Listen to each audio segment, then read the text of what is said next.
Today I'm going to discuss identity change, adaptation, and culture shock. So, to begin, let's talk about identity change and adaptation. There is an intercultural adaptation model that Ting Toomey discusses in their article.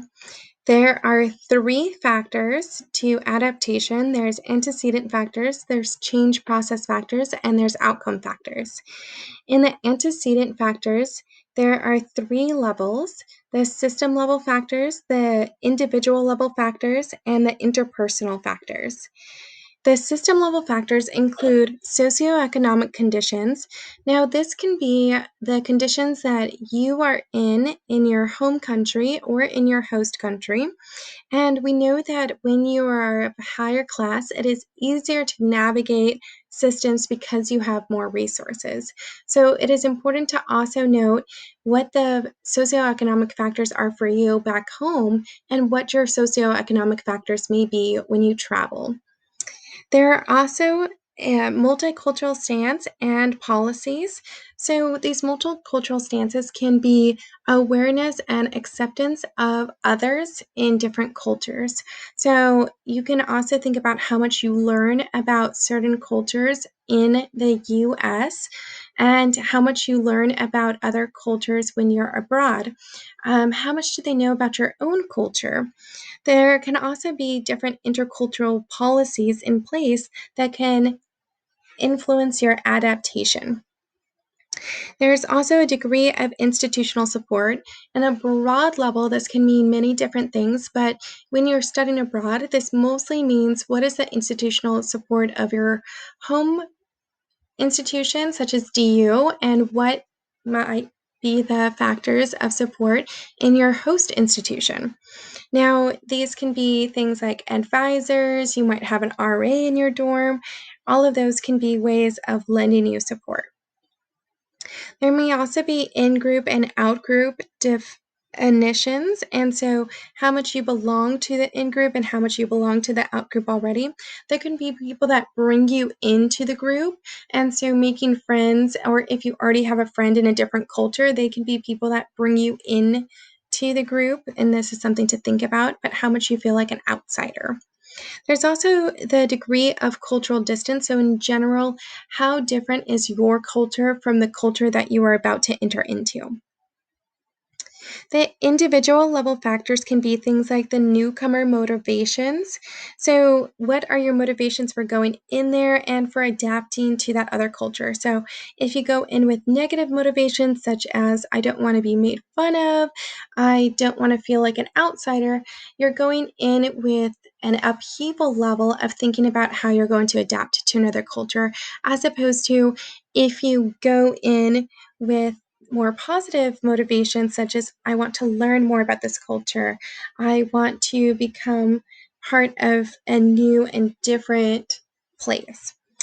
There may also be individual expectations. So, how much do you expect to be different from your own culture, and how easy do you expect it to be to adapt to that culture? There's also the level of cultural knowledge you have. So, the more you learn about the culture, the easier it is to adapt to it. And then there's also personality attributes. So if you're easily adapting to other situations and places, then you might find it easier to adapt to other cultures.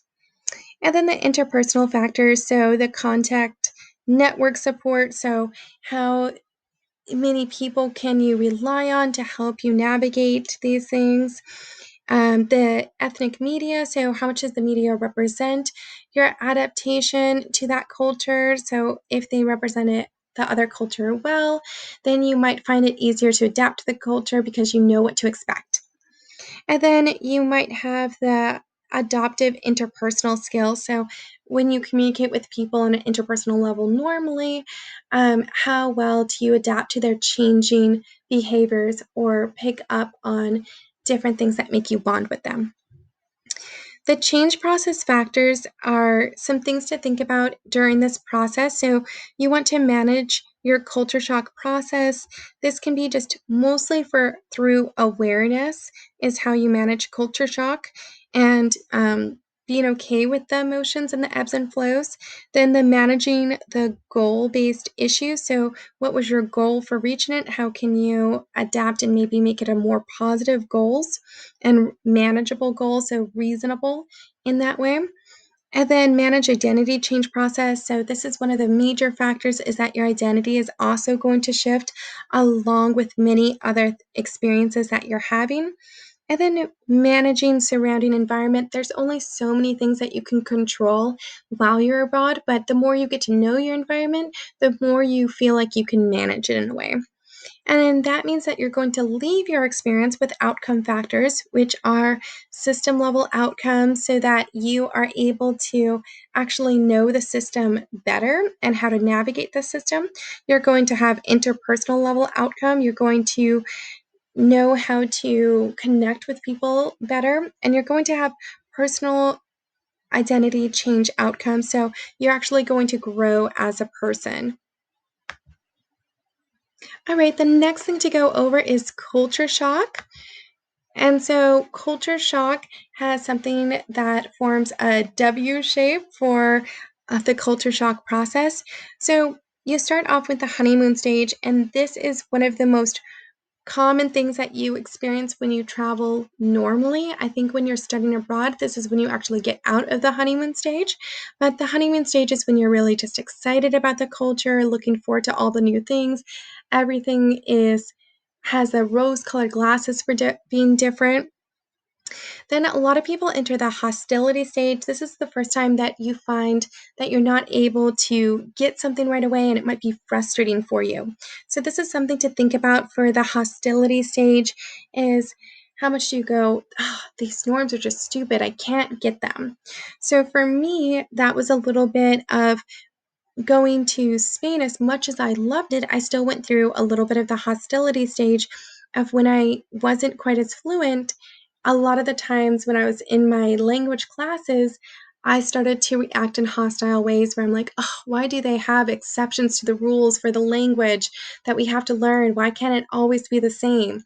This is something that's quite silly when I'm looking back on it, but in the moment, I just was so overwhelmed with everything being different that I reacted in a slightly hostile way towards the cultural norms. When you enter the humorous stage, then this is where you start to find those things kind of interesting or funny. So even when you mess up, you start to go like, "Oh, haha, I guess I didn't get that." And so this is something where when I was in China, I actually found that they had different hand signals for counting above the letter 5, and I would hold up my fingers, and all of a sudden, I would start to laugh at myself and go, "Oh, I learned that. I don't know why I forgot it," and just move on and just find it kind of humorous that I was making this mistake still. And then you start to get in the instinct stage. This is when you, start to feel like you're one with the culture and you start to know the nuances, and maybe you're able to actually pass on your cultural knowledge to newcomers. So you start to feel like you're part of the group. Then, when you start to think about coming back or re entering your original culture, then you may start to feel some ambivalence. So, this can come well before you actually board the plane back home. You may feel like you're starting to feel nostalgic. You start to get a little bit sad, wondering what it's going to be like to leave all your new friends and the new place that you called home. And so you may have some ambivalence about coming back. You may even ponder what it might be like to actually stay in that other culture.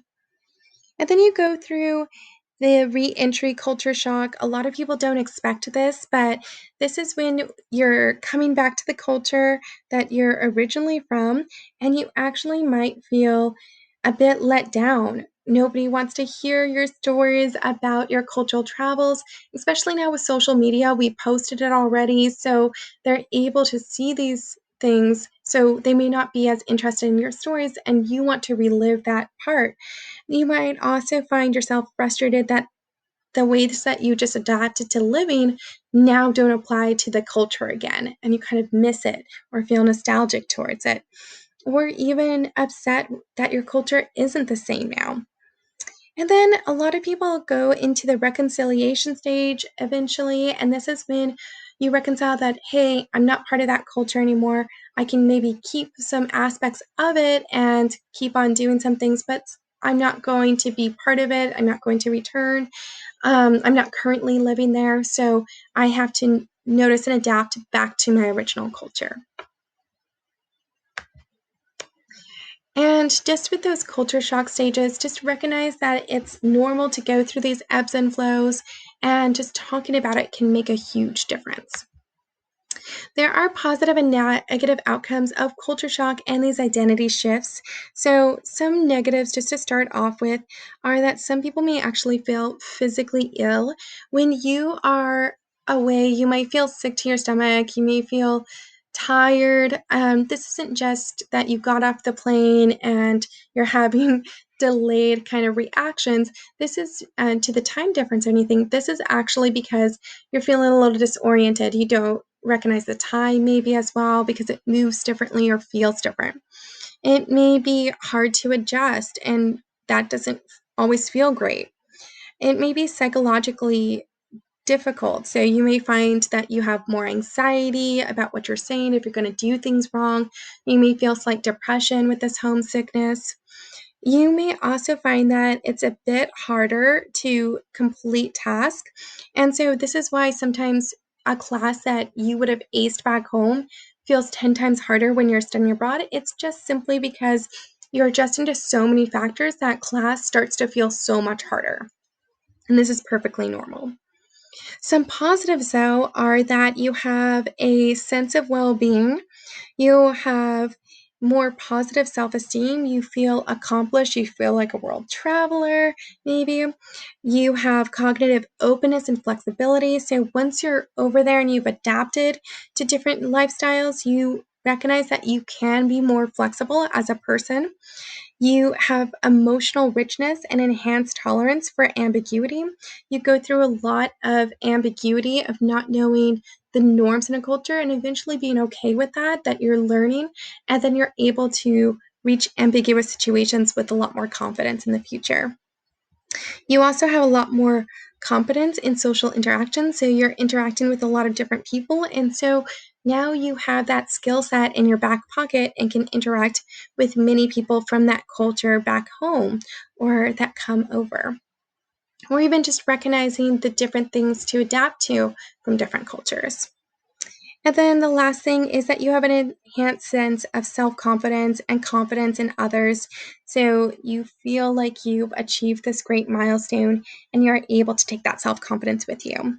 So a lot of people reveal that they feel better after going through this experience. So 97% of people felt their time living in another culture inspired greater maturity.